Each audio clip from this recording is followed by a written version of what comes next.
கர்த்தருடைய பரிசுத்த நாமத்திற்கு ஸ்தோத்திரம் உண்டாவதாக. கடந்த பதிவு கர்த்தருடைய எச்சரிப்பு என்கிற தலைப்பில் நான் தொடர்ந்து பதிவிட்டு வருகிறேன். அதற்கு முன்னதாக இயேசு செய்த அற்புதம் என்கிற காரியங்களிலே அந்த தலைப்பில் நான் பதிவிட்டு கொண்டு தான் வருகிறேன். அது எனக்கு என்ன செஞ்சார், கர்த்தர் எப்படி என்ன நடத்தினார் அப்படின்ற காரியங்கள் சொல்லுகிறது எப்போ வேணாலும் சொல்லிக்கலாம். ஆனால்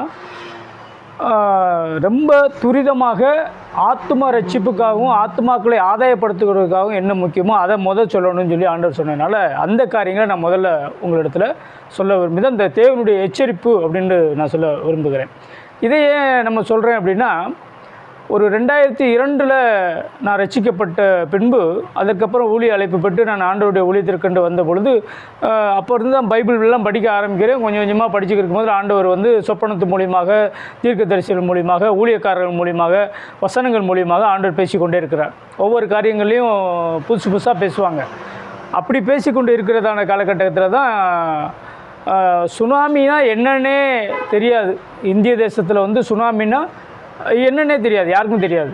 அப்போ அப்படிப்பட்ட சமயத்தில் தான் சுனாமியை குறித்து எனக்கு முன்னதாக ஒரு சொப்பனமாக எனக்கு அறிவித்திருந்தார். ஆனால் அது சுனாமி தான் வரப்போகுதுன்னு எனக்கு தெரியாது. அதான் சொன்னேன், நான் ஏற்கனவே தூதன் கையில் பட்டயம்னா கொல்லணுன்றது எனக்கு அப்போல்லாம் தெரியாது. இப்போவும் அந்த சுனாமியை குறித்து சொல்கிறதுக்கு முன்னாடி அவர் சொன்னபோது நம்ம பைபிளை அவ்வளோ ஆழமாலாம் அப்போல்லாம் நான் தியானிக்கலை. அப்புறம் படிப்படியாக சபைகளில் வேத தியானம் பண்ண இப்படியெல்லாம் காரியங்கள் செய்யும் பொழுது ஆண்டவர் ஒவ்வொரு காரியமும் இதுக்கு தான் நமக்கு ஆண்டவர் முன்னாடியே சொல்லியிருக்கிறாங்கன்னு உணர்ந்து கொண்டேன். இந்த 3 புத்தகங்களும் இந்த 3 புத்தகங்களும் அடித்ததே 2012க்கு அப்புறம்தான்.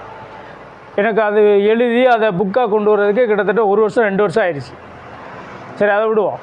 இப்போது சுனாமி வர்றதுக்கு முன்னாடி எனக்கு கொடுத்த சொப்பனம், சுனாமி ஃபஸ்ட்டு டைமு 2வது டைம் வந்தது, அப்போ டைமில் வந்த சொப்பனம், அதுக்கப்புறம் என்னென்ன நடக்க போகுதுன்னு சொன்ன சொப்பனம்லாம் அதுக்கு உண்டான காரியங்களை நான் உங்களுக்கு ஒவ்வொன்றா சொல்கிறேன். இப்போ 2003 சமயத்தில் எனக்கு ஒரு சொப்பனம் கிடைச்சது. என்னென்னா, ஒரு பெரிய மலை மேலே நான் கையை உயர்த்தி ஜெபம் பண்ணிக்கிட்டு இருக்கிறேன். அது ஒரு கடலோர பகுதியாக இருக்குது, கடற்கரை ஓரமாக இருக்குது. அந்த கடற்கரை ஓரமாக நிறைய ஜனங்கள் நடமாட போக வர இருக்கிறாங்க. பெண்களும் ஆண்களும் திரைப்படத்துக்குரிய ஒரு மாதிரி மேக்கப் போட்டு பெண்கள் எல்லாம் பூ வச்சு அப்படியே அழகுபடுத்தி தங்களை அழகுபடுத்தி கொண்டு அப்படியே ரொம்ப வேறு மாதிரி நடந்து கொண்டு அவங்க தெரிகிறாங்க. அவங்கள எல்லாத்தையும் ஒரு ரூமில் உள்ளே வச்சு கூப்பிட்றாங்க. அங்கே எல்லாத்துக்கும் வாழை இலை போட்டு சாப்பாடு போடுறாங்க. எல்லாம் நல்லா சாப்பிட்றாங்க. லைனாக போய் சாப்பிட்டு வராங்க. ஒவ்வொரு இலை பக்கத்துலேயும் அருவாள் இருக்குது. இது எனக்கு எப்படி சொல்கிறதுன்னு தெரியல. ஒவ்வொரு இலைக்கு பக்கத்தில் அருவாள் இருக்குது. வெளியிலேயும் அருவாளை வச்சு நிற்கிறாங்க. வாசலுக்கு வெளியும் அருவாள் வச்சு நிற்கிறாங்க. இவங்க சாப்பிட்டு முடித்த உடனேயும் அந்த அருவாளையை பார்த்துட்டு மூச்சு விடாமல் எந்திரிச்சு போய் கையை கழுவுறாங்க. கையை கழுவிட்டு அப்படியே வெளியில் உள்ளவங்க அருவாளை வச்சு இப்படி பயமுறுத்தி நிற்கிறாங்க. இவங்க மூச்சு விடாமல் ஒன்றுமே சொல்லாமல் மடன் லைனாக போய் கடற்கரை ஓரமாக போய் அந்த அலையடிக்கிற அந்த பள்ளங்களுக்குள்ளே உள்ளே போய் விழுந்து சாகுறாங்க. நான் மேலே கையை வைத்து ஜெபம் பண்ணிவிட்டு, தயவுசெய்து போகாதீங்கன்னு கத்தி சொல்கிறேன். ஆனால் யாருமே அதை என்ன செய்யலை, காதில் வாங்கலை. டப்புன்னு எந்திரிச்சிட்டேன். அதில் இன்னொரு இதுன்னா, அந்த கடற்கரை ஓரத்தில் இன்னொரு சாத்தான் பறந்துக்கிட்டே இருக்குது. கண்ணகரேன்னு ஒரு இருளில் சாத்தான் பறந்துக்கிருக்கு. ஒரு அலை பெருசாக எழும்பி அந்த சாத்தானையும் சுருட்டி அடிக்குது. இந்த ஜனங்களும் வாரிக்கொள்ளப்படுகிறாங்க. இதுதான் நான் கண்ட சொப்பனம், சுனாமி வர்றதுக்கு முன்னாடி. இது சுனாமி நிலம் எனக்கு தெரியாது. ஆனால் கடற்கரை ஓரமாக ஏதோ ஒரு பாதிப்பு நடக்க போகுதுன்னு மட்டும் எனக்கு தெரியும். அதை நம்ம யார்கிட்ட போய் சொல்கிறது? அப்போல்லாம் ஊழியக்காரங்க என்னன்னா உடனே எல்லா சபையிலெல்லாம் ஏற்ற மாட்டாங்க. ஏன் இப்போவும் அப்படி தான். நம்ம கர்த்தருக்கு ஊழியம் பார்க்குறோம், சாட்சி சொல்கிறதுக்கு ஏற்றுவாங்க, மெசேஜ் கொடுக்குறதுக்கு மற்றக்கெல்லாம் ஏற்ற மாட்டாங்க.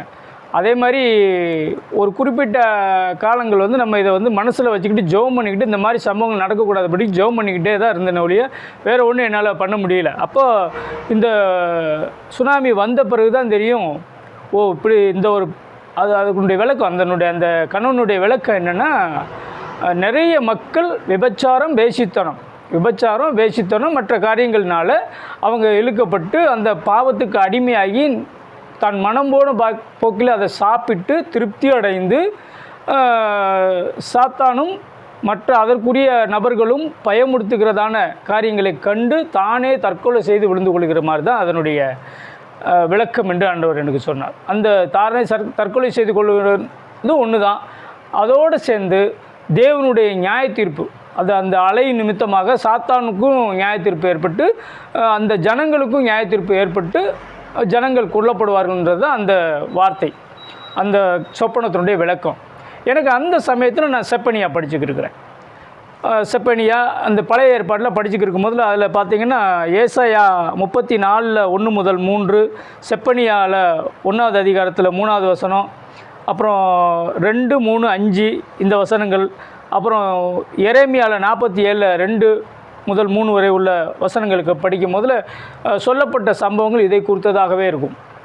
ஒரு உதாரணத்துக்கு நான் அந்த செப்பனியா 1வது அதிகாரத்தில் 2, 3, 5 நான் படிக்கிறேன். தேசத்தில் உண்டானதையெல்லாம் முற்றிலும் வாரிக்கொள்ளுவேன் என்று கர்த்தர் சொல்லுகிறார். மனுஷரையும் மிருக ஜீவன்களையும் வாரிக்கொள்ளுவேன். நான் ஆகாயத்து பறவைகளையும் சமுத்திரத்து மச்சங்களையும் இடறுகிறதற்கு ஏதுவானவைகளையும் துன்மார்க்கரோடே கூட வாரிக்கொண்டு தேசத்தில் உண்டான மனுஷரை சங்காரம் பண்ணுவேன் என்று கர்த்தர் சொல்லுகிறார். கர்த்தரை விட்டு பின்வாங்குகிறவர்களையும் கர்த்தரை தேடாமலும் அவரை குறித்து விசாரியாமலும் இருக்கிறவர்களையும் இவ்விடத்தில் இராதபடிக்கு சங்காரம், இவ்விடத்தில் இராதபடிக்குனா பூமியில் இல்லாதபடிக்கு சங்காரம் பண்ணுவேன் என்று ஆண்டவர் சொல்லுகிறார். இது மாதிரி தான் மற்றதுலேயும் அதே மாதிரி தான் சொல்லப்பட்டிருக்குது. அப்போது இதுதான் ஆண்டவர் ஏதோ பண்ண போகிறான்னு அந்நியாரம் நான் ஏதோ ஆண்டவருடைய கோபம் வரப்போகுது அப்படின்னு மட்டும் தெரியுமா ஒழிய இப்படி தான் வரும்னு நமக்கு தெரியாது. ஆனால் இதை போய் நம்ம யார்கிட்ட சொல்கிறது, எங்கே போய் சொல்கிறது, தெருவில் முனை நின்று செய்கிறதா இல்லை சர்ச்சில் போய் சொல்கிறதானா, யாராவது நம்மளை ஊழியக்காரங்களாக மதித்து இல்லைன்னா நம்ம போய் இந்த மாதிரி நான் ஊழியம் பார்க்குறேன்னு சொன்னால் உடனே இந்த வாரம் வாங்க அடுத்த வாரம் வாங்கன்னு சொன்னால் ஏற்றுவாங்க நினைக்க, அப்படியெல்லாம் ஏற்ற மாட்டாங்க. அப்போல்லாம் பார்த்தா அப்படியா ஊழியக்காரங்க தெரிஞ்சுட்டாங்களா, சரி சரி அப்புறம் பார்க்கலாம், முடிஞ்சால் பார்ப்போம் கூப்பிடுவோம்பாங்க. அப்படி தான் சொல்லுவாங்க. அப்படித்தான் நடத்திக்கிட்டாங்க. எல்லாம் வெத்தலை வாக்கு வச்செல்லாம் கூப்பிட மாட்டாங்க. அந்த நாட்கள்லையும் சரி இந்த நாட்கள் அப்படி தான் இருப்பாங்க. இப்போ இந்த சம்பவம் எதுக்கு சொல்கிறேன்னா, சுனாமி முதல்ல வந்தது, 2வது வந்ததையும் நான் அப்புறம் அடுத்த பதிவில் வெளியிடுறேன். ஆனால் எந்த அளவுக்கு கர்த்தருடைய கோபம் இருக்கிறது, அது பிதாவாகிய தேவனுடைய கோபம் இருக்கிறதோ அந்த அளவுக்கு இரக்கமுள்ள தேவன், கிருபையுள்ள தேவன், மகிமையுள்ள தேவன், மன்னிக்கிற தேவன் நம்முடைய ஆண்டவராக இயேசு கிறிஸ்து. அப்படிப்பட்ட ஒரு தேவன் உலகத்தில் வேறு எங்கேயுமே கிடையாது. அந்த தேவனை நம்ம அவருக்கு கீழ்ப்படிந்து அவர் சொன்னதான கட்டளையின்படி நடந்தால், அவர் சொல்லுகிறதான வார்த்தையின்படி நடந்தால் நமக்கு இந்த விதமான காரியங்களிலிருந்து நம்மளை பாதுகாத்து கொள்ளலாம். ஏற்கனவே நேற்றைய பதிவிலும் சொல்லியிருந்தேன், இவ்வளோ உண்மையாக இருந்த நோவா, தானியேல், யோபு போன்றவர்களுடைய ஆத்மாவை மட்டும்தான் தப்பு வைக்க முடியுமோ ஒழிய சரீரத்தை தப்பு வைக்க முடியாது என்று தான் போன பதிவில் நான் விட்டுருந்தேன். அதே போல் நம்ம ஆத்மாவும் ஆவியமாவது என்ன செய்யணும், தப்பு வைக்க முடியும். சரீரம் என்றைக்கும் அழியக்கூடியது தான், அதில் எந்த விதமான மாற்றம் கிடையாது. ஒன்று மரணம் முந்தினால் மண்ணுக்கு போகும், மரணம் பிந்தினால் அதுக்கப்புறம் ஆண்டவருடைய வருகையில் எடுத்துக்கொள்ளப்படுவோம், அதுதான். ஆனால் ஆண்டவரை ஏற்றுக்கொண்டு அந்த 7 படிகள், 7 படின்னு உடனே கடந்ததில் இப்போ ஒரு சகோதரன் கேட்டிருந்தாங்க, இப்போ 7 படின்றீங்க, உங்களுடைய இந்த பதிவை பார்க்குறவங்க அவங்க 7 படின்னா ஏற்கனவே 18ஆம் படி அப்படி படி இப்படி படின்னு இருக்குது, என்னங்க 7 படின்னு கேட்டுருவாங்கன்ட்டு கேட்டாங்க. அதையும் சொல்லிடுங்க, சொல்லிடுறேன். 7 படின்றது முதலாவது மனம் திரும்புதல், 2வது பாவ மன்னிப்பு, 3வது ஞானஸ்நானம் பெறுதல், 4வது பரிசுத்தாவி பெறுதல், 5வது சபை ஐக்கியம் கூடுதல், 6வது நீங்கள் சாட்சியான ஒரு வாழ்க்கை வாழ்தல், 7வது தான் நீங்கள் ஊழியம் செய்தல், கர்த்தருக்கு ஊழியம் செய்தல். இந்த 7 படிகளையும் நீங்கள் கண்டிப்பாக செய்யணும். அதை தான் நான் மற்ற பதிவில் மெய்யான மனம் திரும்புதல், பாவ மன்னிப்புனா என்ன, வேறு மூலியமாக கிடைக்கிறதான ரட்சிப்பு, இதை குறித்தெல்லாம் நான் பதிவிட்டுக்கிறேன். அதை பார்த்துக்கொள்ளுங்கள். கர்த்தர் தாமே உங்களை பாதுகாப்பாராக, ஆசீர்வதிப்பாராக. இன்னும் அடுத்து தொடர்ந்த பதிவிலே கர்த்தருடைய எச்சரிப்பு என்ற பதத்திலே நான் தொடர்ந்து இதை பதிவிடுகிறேன். ஏன் சொல்லுகிறேன்றதை நீங்கள் அப்புறம் புரிஞ்சுக்குவீங்க. இனிமேல் நடக்கக்கூடிய ஆபத்தை எந்த விதத்தில் எனக்கு காட்டினார்ன்றதையும் நான் உங்களுக்கு சொல்கிறேன். அதை நீங்கள் பார்த்துக்கணும். கர்த்தர் தாமே உங்களை ஆசீர்வதிப்பாராக. ஆமென்.